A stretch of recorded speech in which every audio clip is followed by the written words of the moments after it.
Bueno, muy buenas tardes a todos. Yo soy Manuel Riera, así como decía Mario, mi apodo es Manes, vengo de Asunción, vengo de Paraguay. Y dentro de esta visión crítica, yo quería darle otro vuelco, ¿verdad? En vez de enfocar directamente qué dijo o qué no dijo cada uno de los panelistas que nos dieron clases esta semana. Yo tengo desarrollada una idea y un trabajo y un estudio en realidad sobre el que estoy escribiendo desde junio del año pasado en los cursos que se iniciaron en Bolonia, en los cuales se empezaron a analizar los desafíos del derecho procesal en el derecho procesal contemporáneo, por un lado, y acá, donde estamos haciendo un curso de especialización sobre la función jurisdiccional y el debido proceso, me pareció muy oportuno continuar esa labor, primero porque es algo en lo que sigo trabajando, no está terminado, y segundo, exponer ante un nuevo auditorio. No nuevo porque Mario también me escuchó, Julio también me escuchó, Adolfo creo que no me escuchó, no sé si va a escucharme, pero sí me va a interesar mucho que ustedes lo oigan. Lo que yo diga acá, que plantea una visión no muy correcta desde el punto de vista científico, como normalmente nos autodenominamos, va a plantear, en la medida que yo señalo las cosas, implícita o explícitamente, una crítica a lo que se dijo o se dejó de decir acá, y a su vez lo que se debió de ver, o lo que se debió haber dicho en su caso, que es lo que a mí me gustaría también señalar. Nosotros, cuando estuvimos en junio en Bolonia del año pasado, yo me encontré en ese momento doblemente gratificado. Yo explicaba el agradecimiento que en ese momento yo tenía con Alejandro Amaya y Luca Mezzetti, y además para mí Bolonia era una primera experiencia. Por un lado, yo estudio procesal hace mucho tiempo, y Bolonia es la cuna del procesalismo. O sea, quien estuvo conmigo en esa aula magna donde Chovenda dio su promoción en 1903 habrá sentido la mística de esos techos adornados, de esas bibliotecas inmensas, de ese tipo de cosas, ¿verdad? Además, nosotros, por ejemplo, en Paraguay celebramos también un montón la cuna clásica del derecho romano, y Italia, por supuesto, es la cuna del procesalismo. No solamente Chovenda, sino Calamandrei, Carneluti, Mortara, Cialboja, Redenti, Bartolo de Sassoferrato, inclusive el propio Santo Liborio, a quien nosotros los abogados inclusive le celebramos el Día del Abogado en Paraguay. Todo esto que está acá presentó para mí un motivo muy importante de celebración por el honor que significaba para mí hablar en una universidad como esa, y además pude de alguna u otra manera, mientras caminábamos en Bolonia, no solamente ver, sino imaginar cómo hubiese sido la enseñanza de las humanidades en aquel entonces. Acuérdense que la Universidad de Bolonia, cuando arrancaba en el siglo XI, venía de toda la enseñanza del trivium y el quadrivium. O sea, todas las grandes humanidades, letras, artes y compañía, son de alguna u otra manera hoy fuente, como la retórica, la gramática, bases de los diferentes conocimientos que suponen no solamente la sana crítica del juez, sino de los que estudiamos procesos o lo decimos o lo planteamos de cierta manera. Alcalá de Henares tiene esa misma mística acá. Más allá de la antigüedad, más años, menos años, es una antigüedad respetable. Estamos hablando de 6 siglos. España es, quiera o no, fuente del derecho romano. Nosotros, por ejemplo, estamos sentados en este mismo momento debajo de lo que se también conoce como la Universidad Complutense de Madrid, y Complutense viene de la antigua ciudad romana de Complutum, que estaba acá en la antigua provincia romana de España, hoy España, de la región tarraconense, que viene de Tarraco, la antigua capital, hoy Tarragona. Todo lo que es Roma está acá en los ladrillos, está en las calles, está en la arquitectura, está en toda esa cuna que, si bien cae por los árabes, se desentierra después de la Edad Media, cuando se recupera el Corpus Juris Civilis. Toda la historia del derecho nace en Roma, y nosotros, que estamos acostumbrados a estudiar derecho procesal en Roma, a veces, creo yo, cometemos un error, porque el proceso no adquiere autonomía sino hasta el siglo XVIII en Alemania, que es otra cosa. Para entender bien, si alguien quiere ahondar lo que decía García Amado acá, que es el núcleo duro de nuestro tema, hay que irse a Roma y hay que encontrar la última vasija que pudo haberse desenterrado. Pero vas a encontrar juicios, no vas a encontrar procesos.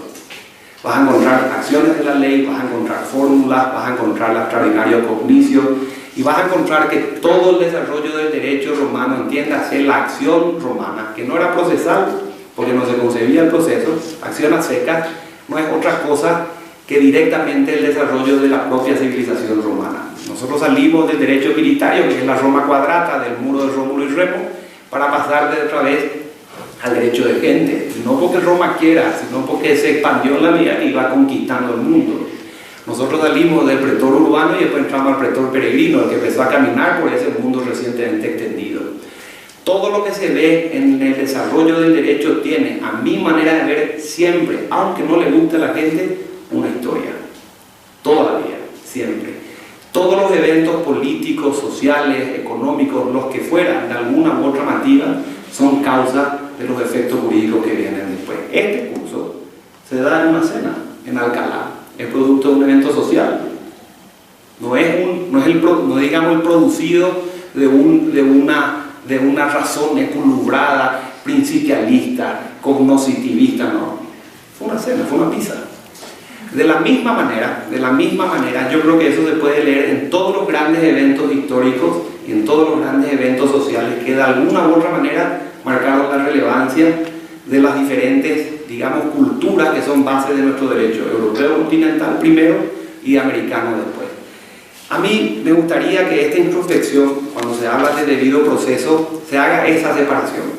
Vayan a buscar el proceso primero y van a tener que, repito, ir hasta la última vasija romana para encontrar juicios, no procesos, y van a tener que llegar a Alemania en el siglo XVIII y van a ver cómo la discusión que se dio entre Wittgenstein y Degenkolb, que es un nombre muy difícil de escribir, empezó a discutir lo que se llamaba acción y pretensión.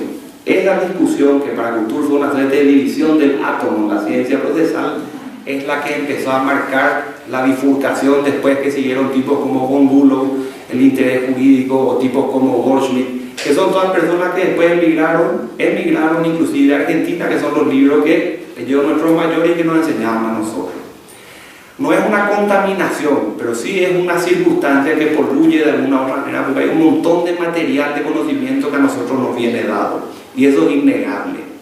Entonces no hay algo abstracto, hay una cuestión concreta, pura coyuntural de cada uno que marca cada uno su realidad, y no solamente eso, sino el material del conocimiento que vos mismo formás. ¿Cierto? Esta historia, si ustedes la quieren buscar también, van a encontrar, por ejemplo, en las concepciones típicas de procesos, aunque no se ponga el énfasis.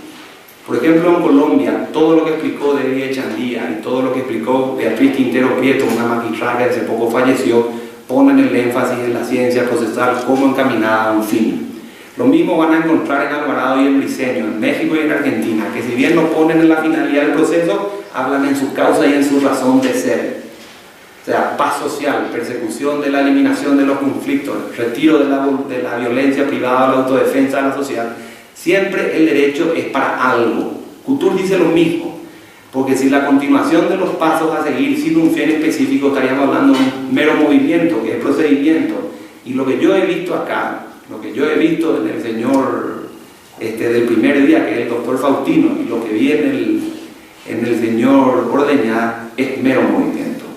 Vi aplicación ciega, acrítica de la ley, independientemente de quién la hizo, por qué la hizo y cuál es su historia. Vi solamente procedimentalismo, como decía Mario.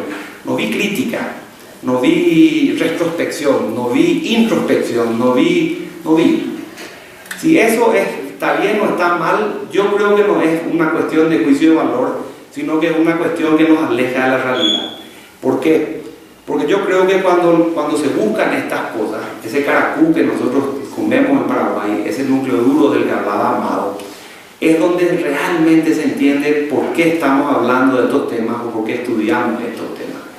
La misma cosa pueden encontrarlo no solamente con la concepción de procesos, la van a encontrar Carla Mandrei en su Historia de la Civilización, la van a encontrar con Carneluti en El fin perseguido, la justa composición de la litis, la van a encontrar en Chiovena, la van a encontrar en De la Rúa, la van a encontrar en quien quiera. Siempre hay una finalidad.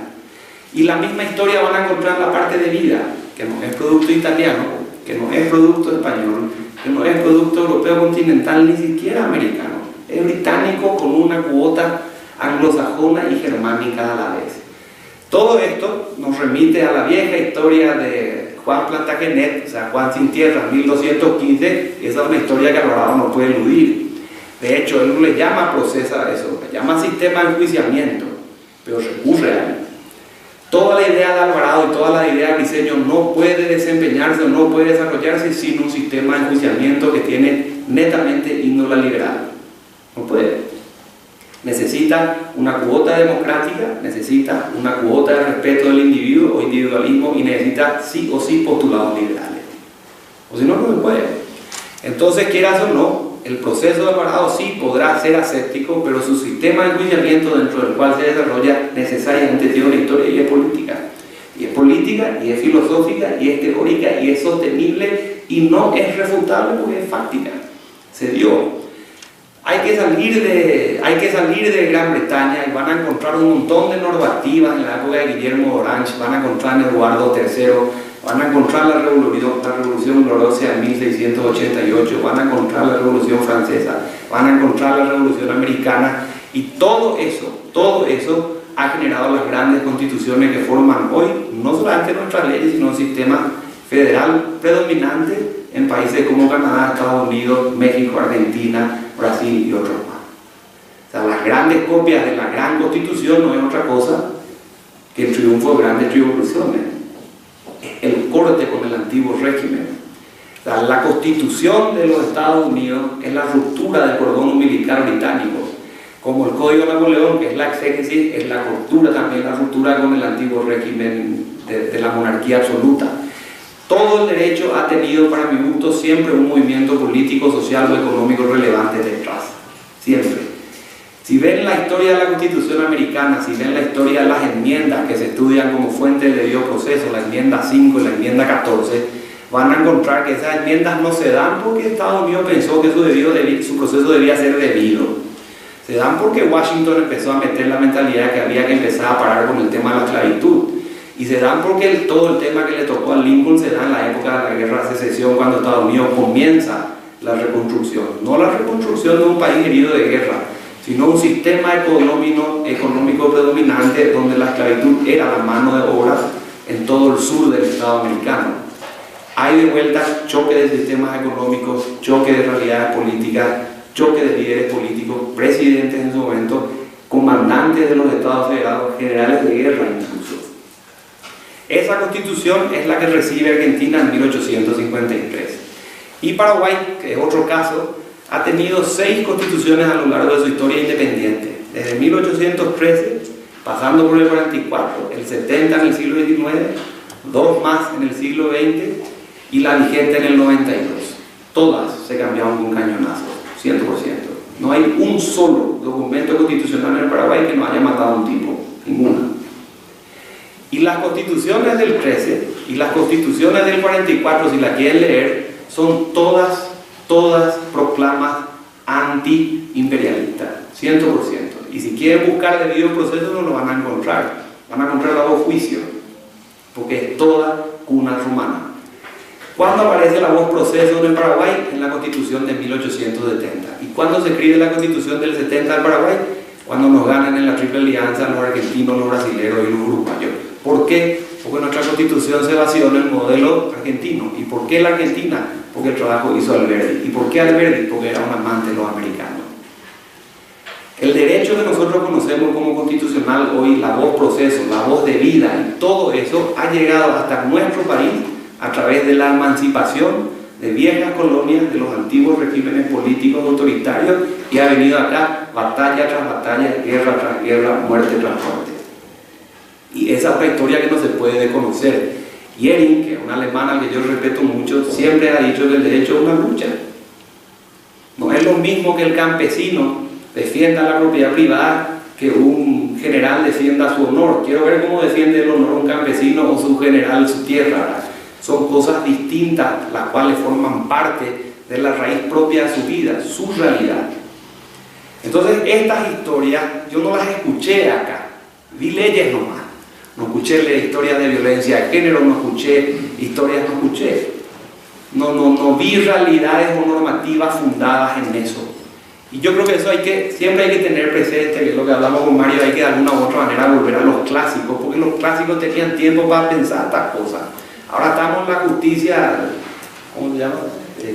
Restaurativa. Ahora estamos en si el artículo es este o es aquel. Estamos en otras cosas.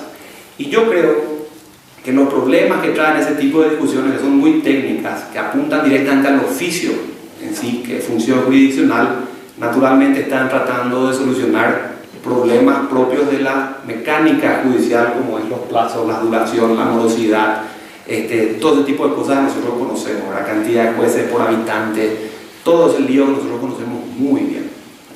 Pero yo, analizando ese pasado y ese presente del derecho procesal desde el punto de su historia, estoy advirtiendo, pero no porque haya leído procesal, sino porque leo otras cosas, que la historia del presente está cambiando también, y el desafío del derecho procesal no va a ser su morosidad, va a ser el mantenimiento de los valores políticos, económicos y sociales sobre los cuales se funda.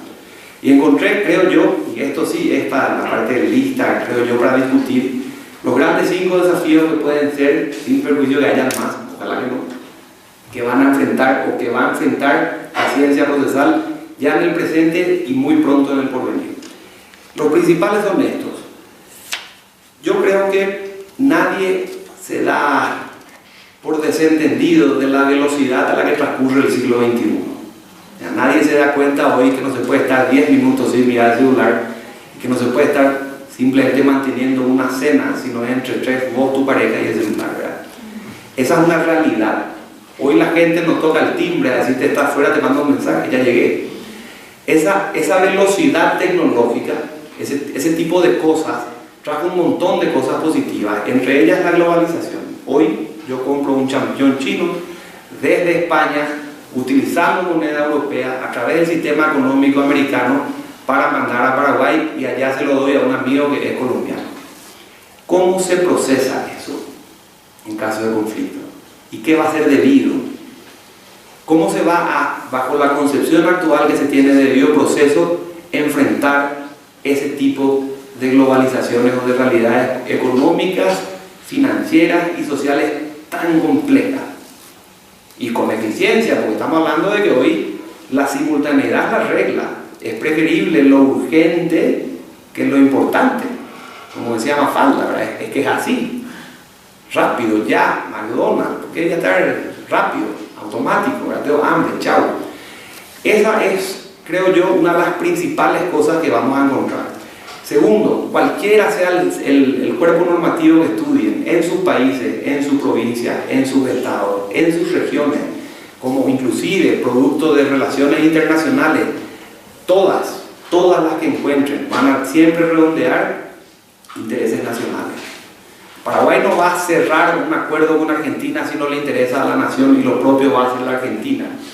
Así como no le interesó a Maduro el tema de la allá, salió del acuerdo y listo, el problema hay. Pasa por un lado o por el otro el pacto de San José de Costa Rica. Toda la normativa que nosotros tenemos de alguna u otra manera, propugnada con los sistemas internos de aplicación y elaboración de leyes, más los internacionalmente aceptados, recogen intereses nacionales. El problema es que el mundo está enfrentando problemas mundiales. No es ya el problema nacional de Paraguay que su vaca tenga aftosa cuando nuestra economía tiene el 70% de su flujo dentro de un negocio agropecuario. El problema es que la aftosa viene de la vaca boliviana, viene de la vaca argentina. No es ya el problema que se ensucie el río de la Plata, no es ese el problema es que la contaminación no solamente te la manda a Buenos Aires, te la manda a Rosario, te la manda a Corrientes, te la manda a Resistencia, te la manda a Asunción, te la manda a Concepción y te la manda al sur de Mato Grosso. ¿A quién le demandás? ¿Dónde se establece o cómo se hace lo debido en ese proceso de los famosos derechos difusos de tercera generación? ¿A quién le reclamás? ¿Cómo yo reclamo el desarme nuclear? Porque Estados Unidos no tiene ningún tipo de problema para plantear la competencia universal en materia de lavado de dinero sobre la base que se usa su sistema económico financiero a la hora de manejar dinero. Entonces, ¿cómo se plantea ese tipo de cosas? ¿qué va a ser debido para reclamarle a los Estados Unidos que me devuelvan a Napur en el caso de la Conmebol? Te sometes a los yanquis, punto. ¿Cómo se va a hacer ese tipo de cosas bajo la concepción de las normas nacionales del debido proceso ante los problemas que yo creo están presentes, que son de carácter mundial? Contaminación, calentamiento global, guerra termonuclear, entre otras cosas. ¿Cómo se hace? Ese va a ser un segundo tema que va a enfrentar no el problema de la morosidad, sino la doctrina, va a empezar a revisar sus propios postulados. Tercer problema que yo veo, las nuevas tecnologías, la gran desconexión, este celular del que hablábamos, ¿verdad? Nosotros estamos encontrando que las nuevas tecnologías tienen hoy en día una velocidad brutal. Hoy nosotros no tenemos ya que irnos a meter en el polvoriento anaquel de una vieja biblioteca a buscar folios y folios y folios de jurisprudencia. Hay que simplemente buscar lo que te pone el buscador de Thomson Reuters, o la página del Senado, o la página de diputados, y damos por sentado de que es la única jurisprudencia que hay. No importa cuál sea la base de datos, porque no tenés la capacidad de suplir lo que Thomson Reuters te da. ¿Quién de ustedes acá no hace la redacción de un escrito de demanda utilizando el corrector automático? Y si te ponen la rayita azul, esa miserable que siempre molesta a la bici, terminás aceptando aunque no quede bien. Das por sentada que la norma gramatical o de sintaxis es la que te pone Word, no es la tuya. ¿Quién acá no utiliza el esquema de búsqueda de leyes? El número de la norma, la palabra común, una palabra que se pueda encontrar en el texto o en el título. Si no encontrás, das por sentado que la norma no existe. Nadie se va a buscar la caseta oficial. Entonces, la velocidad de la tecnología nos va a volver obsoletos a los abogados. Es posible que le vuelva obsoleto a los jueces. Es posible que vuelva obsoleto el sistema. Porque no damos como debido proceso o sistema o función jurisdiccional respuesta a la velocidad que hoy en día se requiere. Las nuevas tecnologías nos están acostumbrando a un nivel de respuesta que el sistema es incapaz de dar y está cada vez más lejos de. Ese va a ser un gran desafío. El cuarto desafío que yo encontré no es idea propia, esta es una idea de un historiador israelí que ahora está en boga, que no sé si lo han leído, a Yuval Harari, que escribió Homo Sapiens, Homo Deus y 21 lecciones para el siglo XXI. Esos libros asustan, porque el porvenir que él fija, que está acá un par de años, dice, el problema es lo que él llama la nueva religión o dataísmo. El exceso de información no se podía procesar antes, hoy sí. El problema es quién la maneja. El caso más emblemático es Trump, el problema de Facebook, el uso de esa información y la cantidad de información que se empieza a generar a través de un montón de algoritmos que vos no manejas. ¿Quién te los escribe? ¿Cómo se usa esa? Si cada uno de ustedes pone hoy la palabra libertad en su buscador de Google, te puedo asegurar que el resultado es diferente al mío, porque el régimen de resultados va a provenir de la síntesis de búsquedas por apetencias y likes que vos hayas dado en el pasado, posiblemente distintos a los míos. Entonces nos ponemos de acuerdo. Y si esa información maneja un Estado en razones de seguridad o en razones de orden público, bien común, lo que fuere, ¿dónde queda la intimidad del ciudadano? ¿Cuál va a ser el debido proceso para discutir esos temas? Va a ser un gran desafío, ¿verdad? Y el último, que es el que creo yo el más peligroso de todo, el que nos asusta, es el tema de la inteligencia artificial. No hablo de robots, ojo, pero sí hay un librito precioso que escribió un profesor español que se llama Jordi Nieva, que hizo un estudio sobre cómo está el tema de la tecnología para derribar ciertos mitos en materia de inteligencia artificial.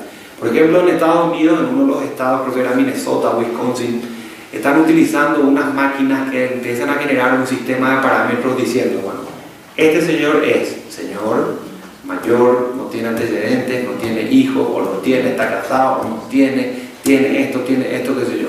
Y se establece una suerte de perfil de peligrosidad, por ejemplo. Los jueces no han considerado vinculantes todavía, pero sí han considerado relevante, inclusive en la Corte Suprema de los Estados Unidos, en un fallo no tiene más de un año. ¿Qué significa eso? Que tenemos una suerte del hombroso moderno. Es que es así. Y es cuestión de saber quién escribió el algoritmo, porque yo no sé qué carácter positivo o negativo puede hacer que yo sea Mario, o que yo sea Mane, o que yo sea Jorge, o que yo sea Gustavo. O sea, ¿cómo se mide mi peligrosidad? O sea, el bigote es peligroso, los lentes no son tan peligrosos, este tipo petizo, este tipo esto. O sea, ¿cómo se escribe eso? Pero esa visión de la peligrosidad de la persona, que supone, no sé, hoy en día, me imagino yo, la base de la toma de las decisiones de jueces penales en materias cautelares, en materia de prisiones preventivas, medidas alternativas, concesiones, salidas, etc., va a empezar a ser sustituido. ¿Quién escribe esos perfiles? No hay un solo caso de lo que explicaba este profesor en su libro que esté manejado por el Estado norteamericano. Todas son empresas privadas. Y esa información no se puede controlar por una cuestión de registro de marcas.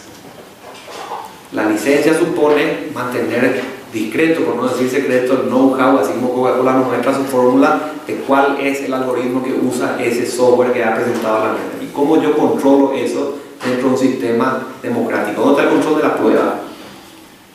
¿Cómo se hace eso?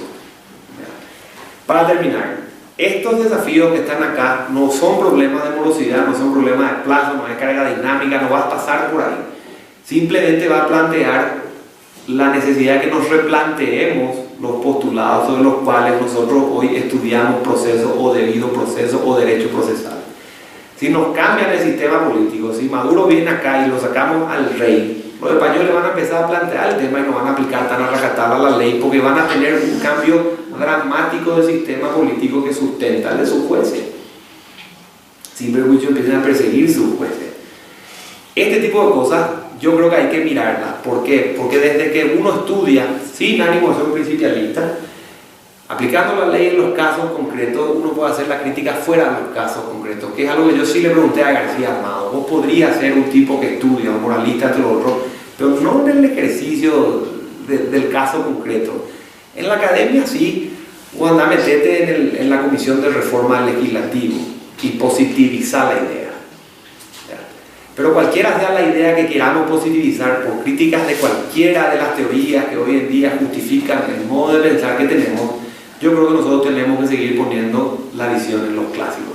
Antes se atendía al hombre, antes se atendía a la persona, antes se concebía el derecho con una finalidad expresa que era servirle a la persona. Es lo que decía María Marcos al abrir este curso. Tenemos que recordar que el derecho procesal tiene que volver a su gente, tiene que dejar un tema de nosotros, tiene que dejar de ser eso, tiene que volver a la gente. Nosotros trabajamos para la gente, nosotros somos servidores de gente. El juez es un servidor para la gente, construye realidades de gente en carne y hueso. Y ese tipo de cosas nosotros deberíamos tener presentes siempre.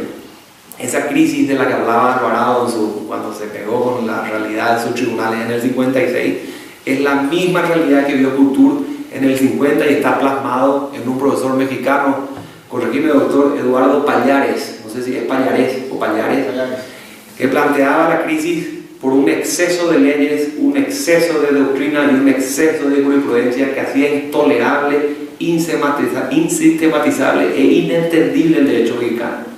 Y Couture le responde y Alsina recoge el artículo en el 50 diciendo eso no es crisis, al contrario, es esa eclosión de pensamiento la que ha generado las nuevas ideas que enfrentadas sintetizaron otras más y por eso el derecho crece. El problema es la puesta en práctica. Y nosotros estamos hoy enfocándonos en la crisis de las ideas y estamos dejando que el justiciable espere que la crisis termine y no termina. Nosotros tenemos que empezar a mirar el justiciable, la persona a quien le servimos, la persona a quien le resolvemos los líos y empezar a ver lo que decían los clásicos, que es darle un proceso en servicio al hombre.